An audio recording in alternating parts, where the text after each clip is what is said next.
So in today's video, we're going to be interviewing a gentleman from Horizon Home Inspectors, my go-to source for home inspections here in the South Carolina Lowcountry. So if you want to know the ins and outs, the nitty-gritty, and everything you ever wanted to know about home inspections here in the South Carolina Lowcountry, stay tuned because we're getting after it right now.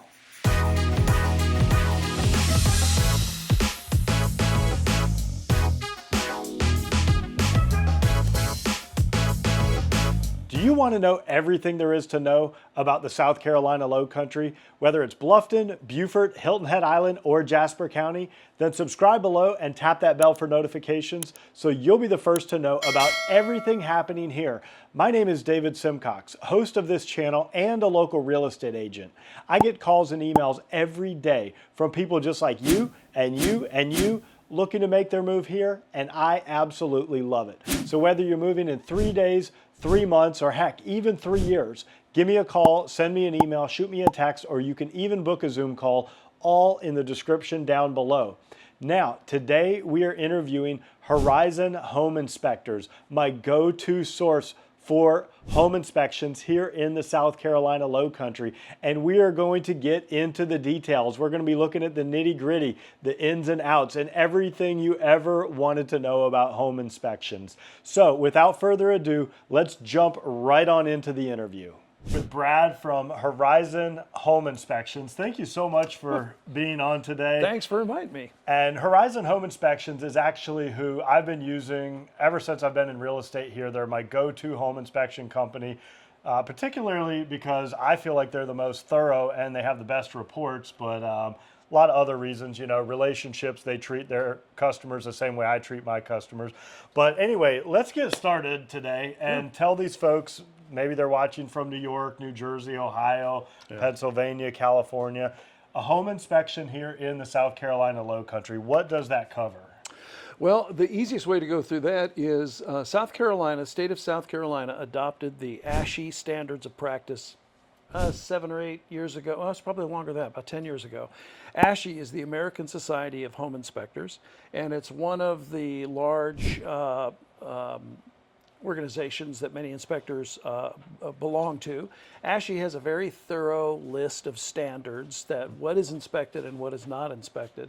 And so if anybody really had a question before they come down here, what's going to be in my home inspection, a great resource would be to go to the ASHI website. Okay, ASHI, how do you spell that? ASHI.org, A-S-H-I, ASHI.org. Okay. And again, American Society of Home Inspectors. And you can look in there as to what an inspection really is. And that's a great question because a lot of people expect an inspection to be something that it's not. Yeah. I just had that conversation with a client today. She said, I've read your list of what you do and what you don't do, and I want you to explain it to me. Yep. And I said, here's the best way to look at it. What a home inspector is trying to do is document the visible physical condition of the property. Yeah. Now, the visible part's very important because if there's something inside a wall, nobody can see that. Even with thermography, you can't see inside a wall technically. So it's important to know that a home inspection is what can be seen and what can be accessed. So roofs are a big issue. People are always talking about, well, do you actually physically get on the roof? The short answer is yes. When we can physically get on a roof, we will, but we are not required to get on a roof. So it's the inspection can only cover what can actually be gotten to and what can be seen. But definitely it's going to be roof, plumbing, electrical, some structural items, Right. and anything else visible, fogged windows, things like that. Exactly. Now, things that maybe aren't covered in a home inspection that people might want to get additional due diligence on. I'm thinking like docks, seawalls. Right. Seasonal items too, like seasonal, such as awnings, things like that. Maybe you have a retractable awnings, pools, spas. Swimming pool. Those kinds of things are not part of the standard home inspection, but typically your home inspector will have a go-to resource to be able to do those kinds of things. Other things that aren't included in the inspection are things like mold. Yeah. So, and that's kind of hard for people to get their heads around sometimes. But you really don't want a home inspector pointing at something and saying, that's mold. Right. In fact, we have specific language we try to use, and it's as simple as, we observed a mold-like substance, because it could be a stain of some nature that has nothing to do with fungal growth. So there are certain things that need to be left to experts, and so when something such as a mold-like substance is identified, it should be looked at by a qualified contractor. Right. And there are certain levels to which a home inspector can't go. Consider a home inspector as a generalist, Yeah. not a specialist. And any home inspector who steps into that realm of specialist is really overlooking their skis. They are really getting into a place where they should not be going. Our job is to observe the general condition and then call in an expert when an expert's needed. So things like electricity and HVAC. I mean, let's face it, air conditioning is witchcraft. How does it work? And it doesn't work the way you think it works.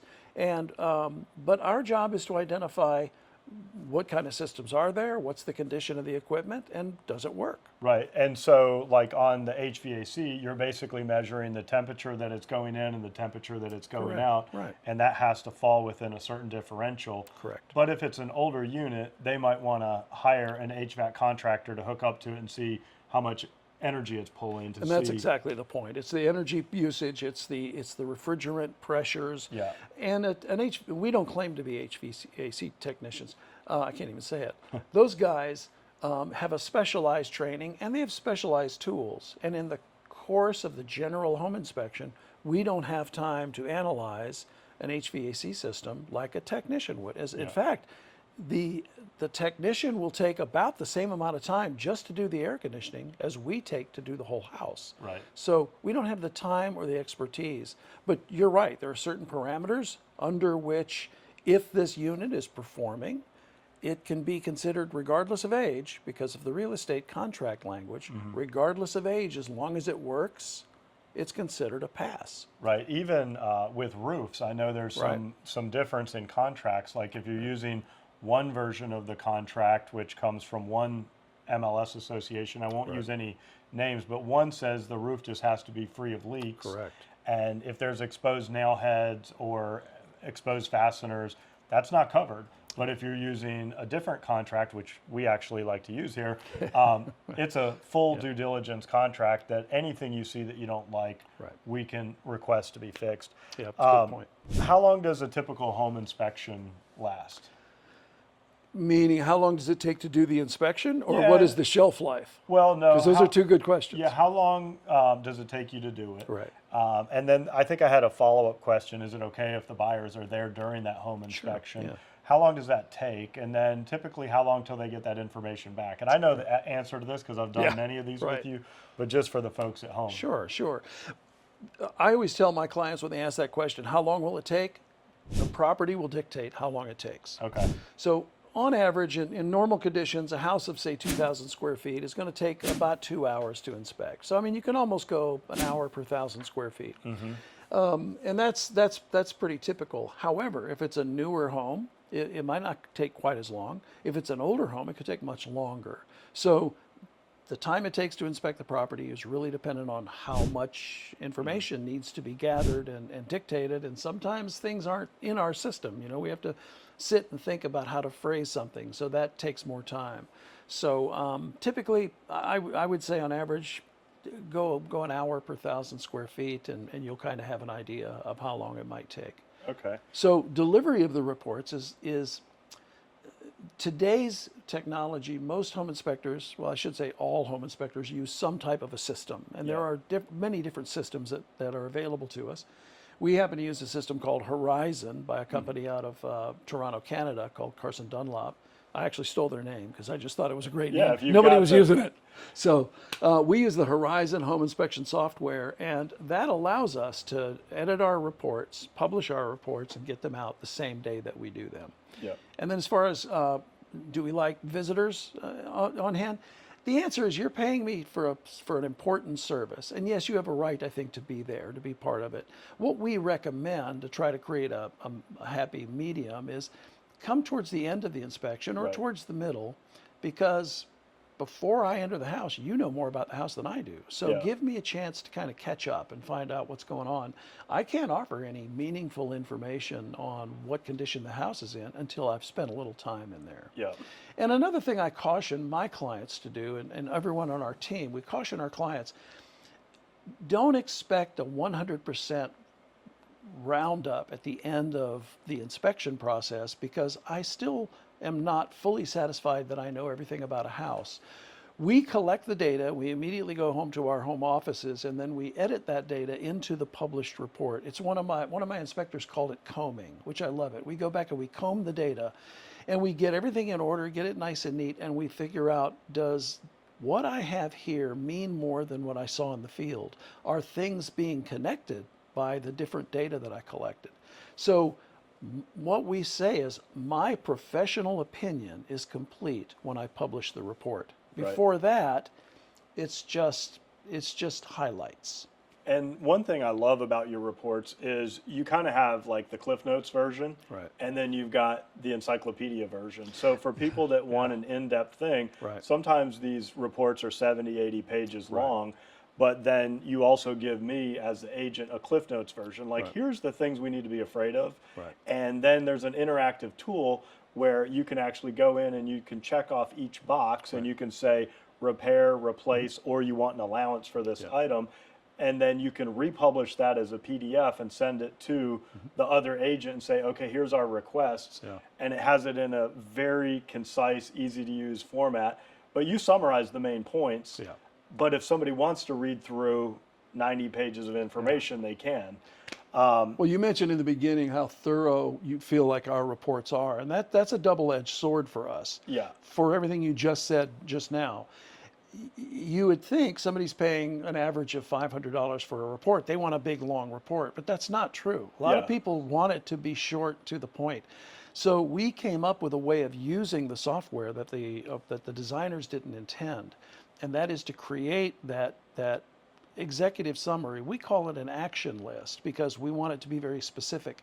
These are the things, the first things you see on that short report. Yeah. These are the things that we think require some form of action. Yeah. And it might be something simple or it could be complicated. And then when you've digested that, because that's what everybody wants to know, what's wrong, then you have the opportunity to go in and look at the rest of it and have all of the appliances and all the mechanical systems. So that's the purpose of putting it together. I appreciate that you brought that up, because when we started doing that just a few years ago, we stopped getting complaints that our reports were too long. The other thing I wanted to ask you, and this is kind of going a little bit in different directions, and this is two separate questions, so you can go whichever one is first. New construction. If somebody's building with new construction, whether it's a spec home or a custom builder, should they still get a separate home inspection, even though the building code inspector is out there on a somewhat regular basis? And I know the answer to this, but I'm asking for these folks. That's question number one. And question number two, if you're getting ready to list your home, is it a good idea to go ahead and have a home inspection? So whichever one you want to answer first. Okay, well, we'll take it in the order that you did it. A new construction inspection is vital.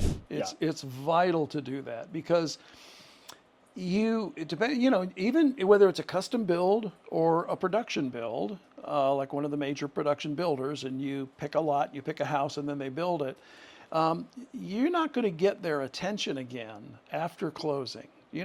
Technically you have a 12-month warranty. You get like nail pops and stuff like that. They're going to do that, but your one chance to really get the full attention of the builder is to go in and have a look at new construction and see if there's anything that wasn't quite done right. In their defense, some of these houses, they're on these jobs for a couple of years. Yeah. And at some point, they might walk by something that they know they have to fix, and then it sort of blends into the background, and it doesn't happen.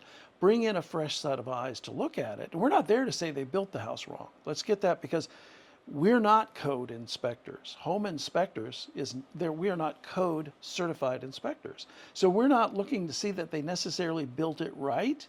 We just want to make sure that they did everything that they should have done, and that everything is buttoned up and operating the way it should.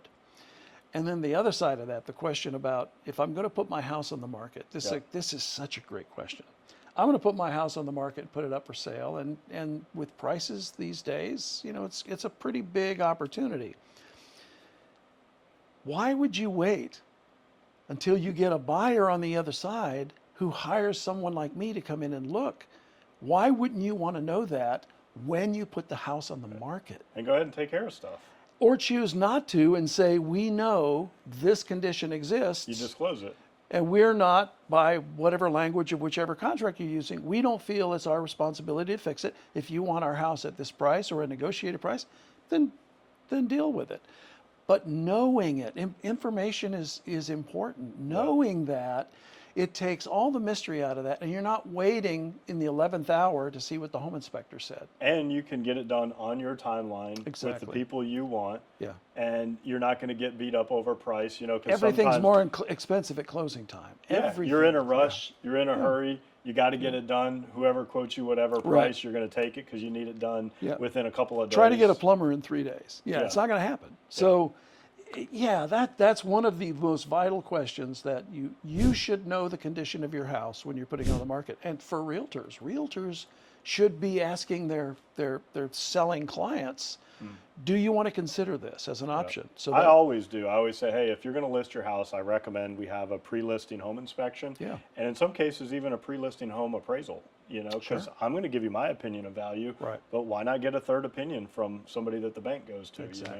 You know? Yeah. So what are some of the most common red flags or things that you see pop up on these home inspection reports?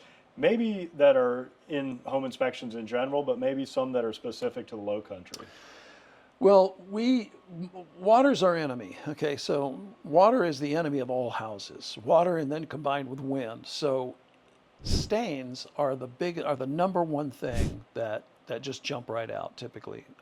So going back to that idea of a pre-listing home inspection, paint over stains, paint them. I mean, it's good to know, of course, what the source of the stain was, but if I had a leak in my old roof that I've already replaced, that stain isn't doing me any favor. So that you would fix those kinds of things. Stains are the number one thing that we go in and look, that make people really nervous. Again, speaking with a client today, we're doing her inspection later in the week, and she's terrified there's something wrong with the roof because there's a stain. And I said, well, we'll try to put those two together and see if we can figure out what's going on.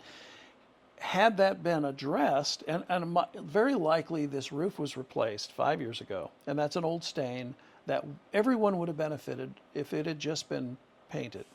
Again, I'm not suggesting cover up old problems, but things like that. Another really important thing that you're not going to know, in most cases, are materials in the house that could be problematic for you later. Depending on what era your house was built, we're not worried too much in this market, in where we are, about things like asbestos. Those don't exist in construction products. We get polybutylene sometimes. But that's the one. That's the one I was going to. So polybutylene pipe is a big issue, and that becomes very expensive. It becomes more expensive every year to remediate when you find out that, oh my gosh, my house has polybutylene pipe. I ask this question all the time when I'm in groups of people. Who in here knows what kind of plumbing pipe they have in their house? Okay, and the answer is almost nobody. I usually get like 1%. People know what, and I don't know that they're right. I know that they think they know.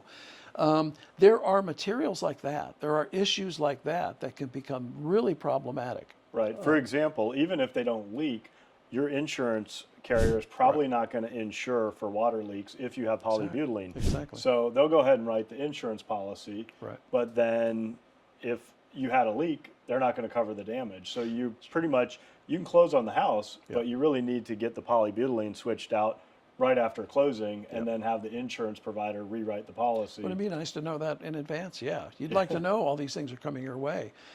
Every roof looks good from the ground because of the angle we see a roof. And unless you really know the condition of the roof, roofs are a big issue here.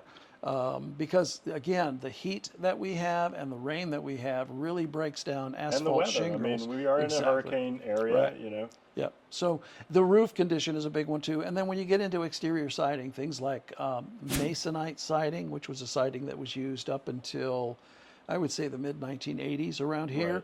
very susceptible to water damage. Is And- that the stucco out in Sun City that well, they it's have? not stucco. It's more like the fiber cement that we see all the time. The hardy Yeah. board or the hardy plank that we see, it was a precursor to that, Right. but it was an inferior product that fails miserably. So if you have a house built in the 80s, you could get the double whammy of having masonite siding and polybutylene. Well, those are things you need That's to expensive. know. It's very expensive.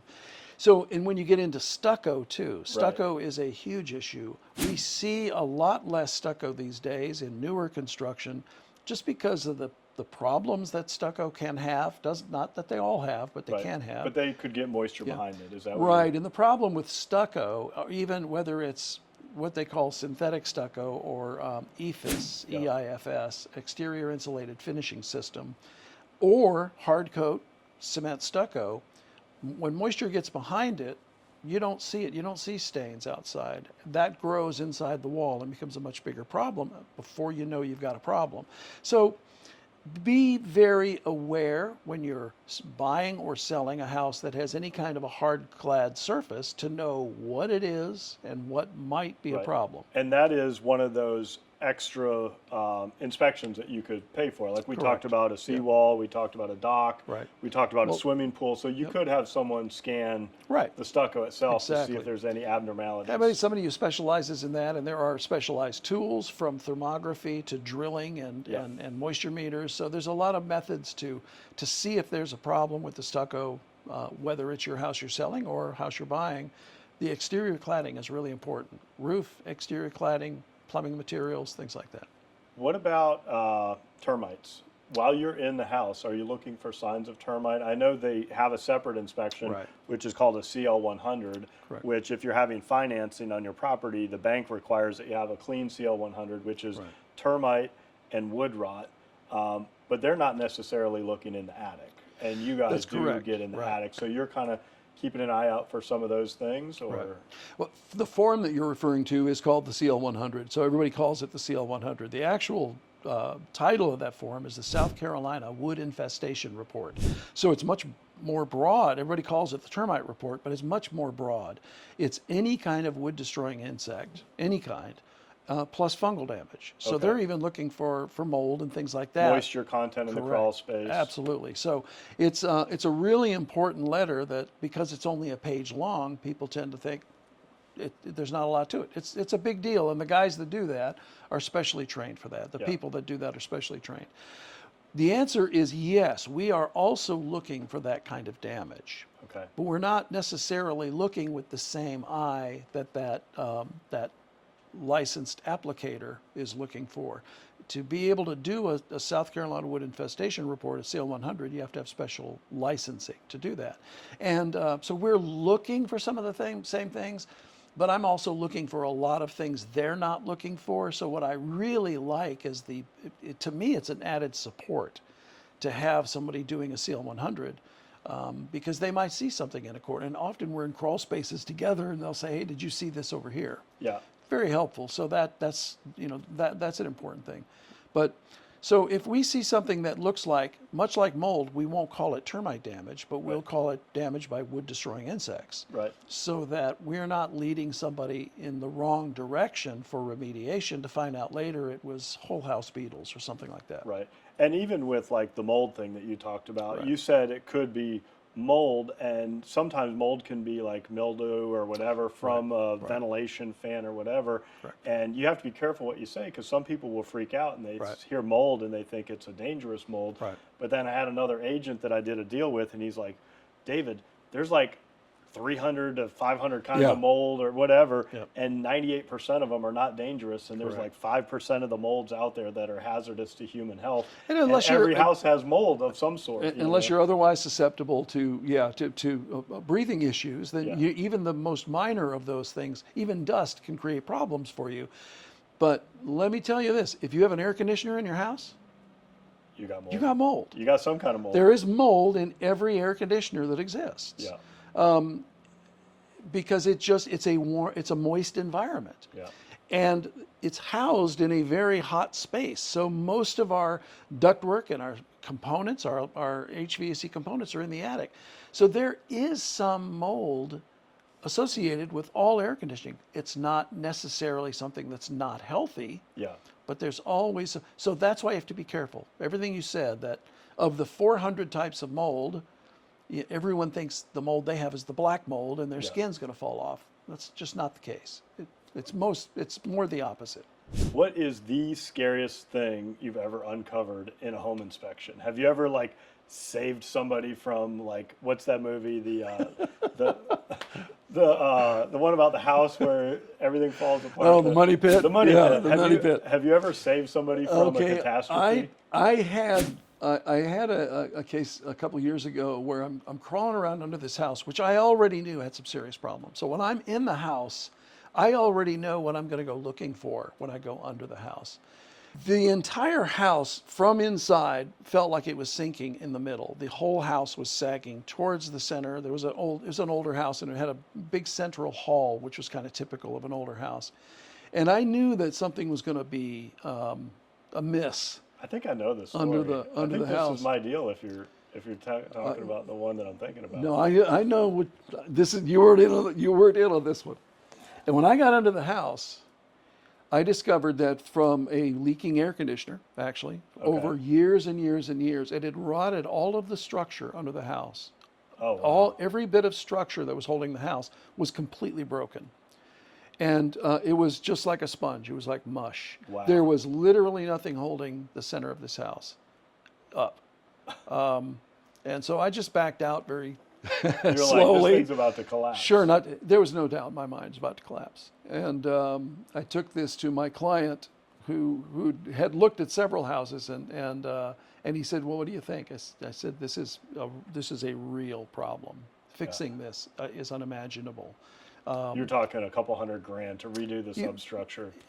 And it wouldn't be worth it. The house wasn't worth it. Yeah. But the thing one of the things that startled me the most, it goes back many years, and some things are so wrong, you can't walk up to them and realize how wrong they are. My mind was completely clouded by the fact I walked into a bathroom in a renovated garage. And they put a bathroom in the garage. Okay, whatever. And I walk in and I realize there's an electric panel, but it's really high up on the wall over the toilet. And I'm on top of the toilet with a screwdriver taking the cover off the electric panel. I stopped, I set my screwdriver down, I stepped back and I said, why is there an electric panel over a toilet? That is one of the most dangerous things. You know, one slip with your hand in the electric panel, dropping into the toilet. You can't have an electric panel in a bathroom, let alone over a toilet. And I just had to stop and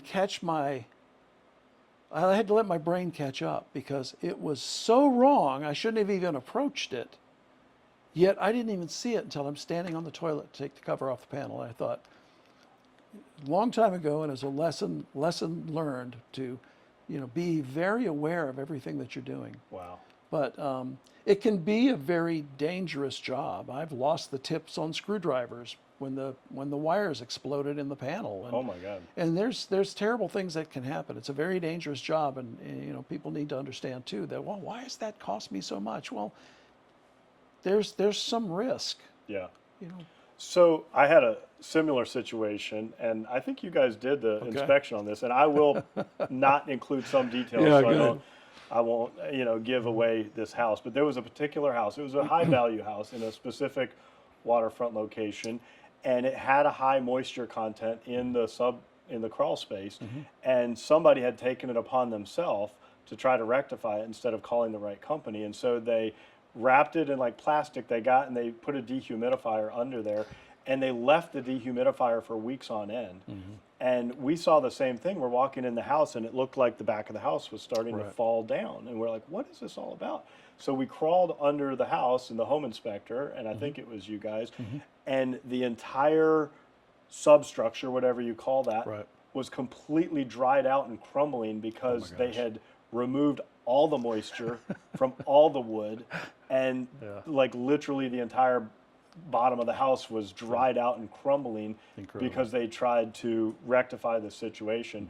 My buyers got out of the deal, and they ended up selling it for a couple $100,000 less because Yeah. the next person they had to disclose that to Right. had to take on the project of putting in an entirely new subfloor. Yep. So it's always good, you know. I say it's an investment, you know. Yeah. It's like an insurance policy. Sure. I guess that leads me on to my final point, unless you have anything else that you want to share with people. So people get this report back, and it could be 90 pages long. Sure. A lot of people freak out, and they're like, holy crud, Yeah. I want out of this deal. And I have to reassure them that every house has some issues, and it is Horizon Home Inspection's job to comb through this thing with a fine-tooth comb, and they're going to find every little thing or most little thing. That's the plan, yeah. But don't let that scare you, because every house has some issues. Right. It shouldn't be a deal killer, and that's not the point of the report, is to scare you into backing out of the deal. Right. So, I always say that everything looks worse in print. yeah. And knowing that, and I've been in this business now for 26 years Yeah. in this industry, right here in this market. And the guys that work for me, one has 20 years experience, another has at least 15 years experience. And we work every week. Every week we meet and we go over the language that we use. We go over the ways that we present things to people, and we're constantly fine-tuning that, because it is, as you said, our job to inform, but you have to be very careful about being scary. Yeah. Unfortunately, this is an industry where some people like the idea of being a hitman. Yeah. They like the idea, ha, gotcha. You know, it's, Yeah. we don't like that part of it. We don't want to crush dreams one house at a time. So, and to the point of the length of the reports, keep in mind, there's a lot of data, but in our reports, there are a lot of photographs. So Yeah. when we have a 90-page report, which we have every week, 90-page reports, there's a lot of photographs just pointing things out, showing you stuff. That doesn't mean that there's a problem. So the length of the report can be deceiving, because today's software allows so many photographs to be used very easily, which I think is beneficial to Yeah. people who are not used to seeing these kinds of things. But going back to the original point, everything looks worse in print. And in spite of how hard any home inspector might try to not soften but not be frightening, that's going to make some people nervous. So my absolute admonition is for people to go talk to their home inspector. If they didn't have the opportunity to be here, if they haven't had a chance to speak, literally speak with the inspector, having me tell you something on the phone Yeah. is often very comforting. Okay, I didn't understand what you meant. The opposite could be true. Mr. Client, there is no structure holding up the center of your house. Yeah. What do you mean no structure? I mean, as in nothing is holding up the center of the house.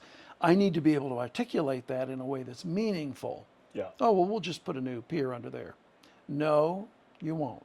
It's not safe to Yeah. walk in. So, be careful if you even go in there. But most things are fixable.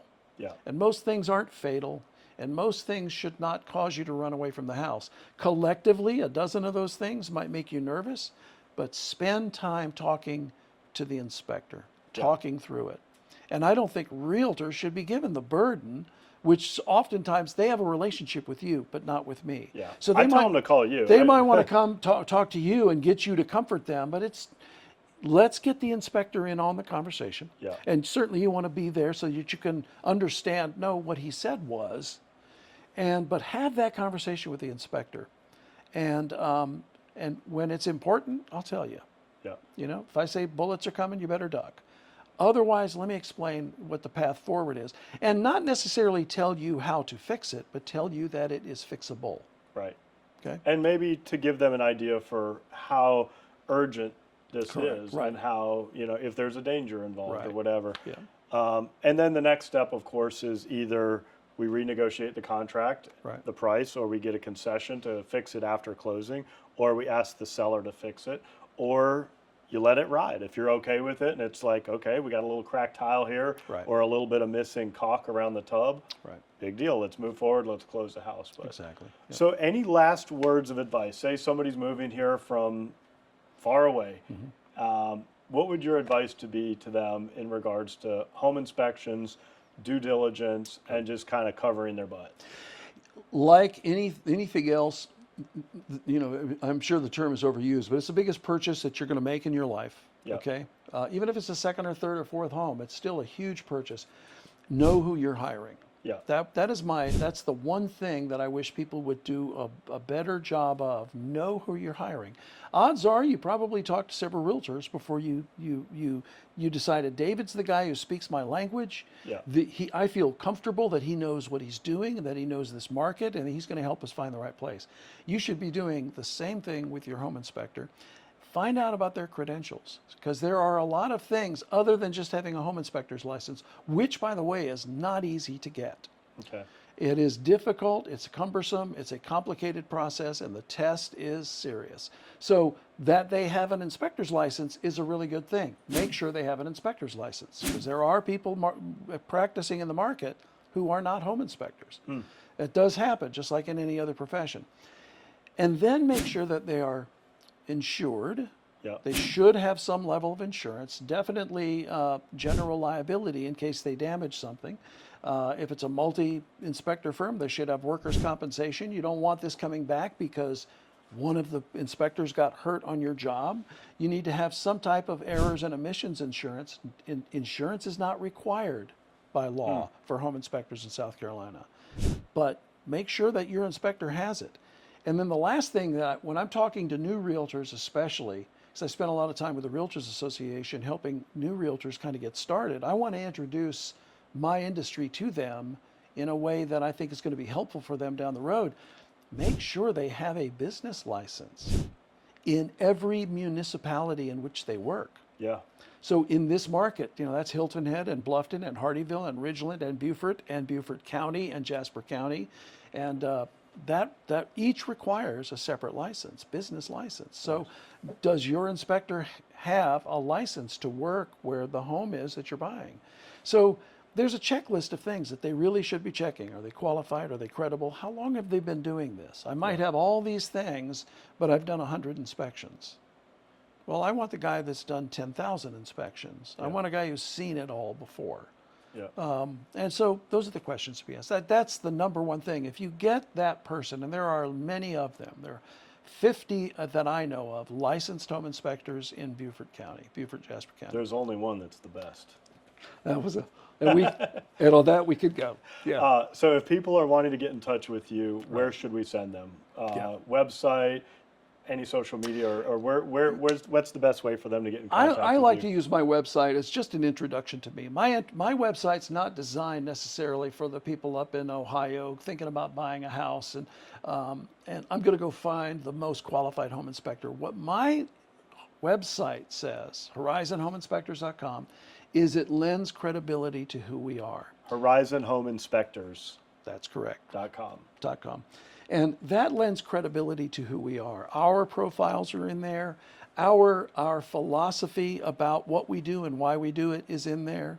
And it's not just a laundry list of things. It tells you about who we are, where our heart and where our spirit is, and how we do and why we do what we do. Yeah. And it lends credibility to the skills, the talents that we have. Get to know us. And that is the number one thing that I think. It's the relationship, and you started the conversation out with that.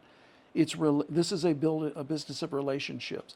I understand how you work. You understand how I work. And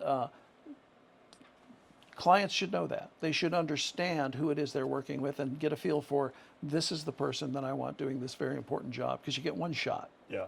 Well, you've earned my respect and my trust. I appreciate that. As you know, when people ask me, I always send them your way. And a lot of times I'm the one booking the home inspection after I have a contract for a buyer. I go in and I schedule it on your behalf with these guys. And again, it's because they treat people the way that I try to treat people over here. So thank you so much. Thanks for having me. It's been an absolute pleasure. We've worked together a long time. I know we'll continue to work together for a long time. I hope so. And again, if you guys want to reach out, he's giving you your information. But Thank you so much. Terrific. Appreciate it. All right. All right, guys, thank you for staying till the end of the video. I hope you enjoyed learning the nitty gritty, the ins and outs, and everything you ever wanted to know about home inspections here in the South Carolina Lowcountry. Again, if we can help you find your own Lowcountry lifestyle, give us a call, send us an email, shoot us a text, or even book a Zoom call, all in the description below. And if you want to stay up to date with the latest and greatest happening here, be sure and like, subscribe, and tap that bell for notifications so you'll know every time we drop a new video. It's been an absolute pleasure spending time with you today. Hope to meet you in person at some point, but if not, we will at least see you on the next video.